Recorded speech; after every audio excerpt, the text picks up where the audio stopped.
सहस्रहस्ता रत्नोत्पन्ना भक्तजना भवतीं परेशां कातरणादिमहिषा सुरचण्डवोर्णा शुम्भासुरप्रमुखदय यदिनासराक्षा नागेन्द्रोऽत्रमुनिनो हरसिनलीला तन्नीं समस्तसुरमो किमनेकरूपा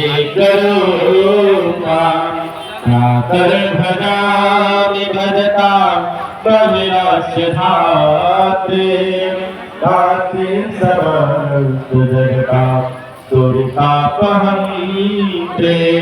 संसारबन्धनविमोचनहेतुभूता मायां परां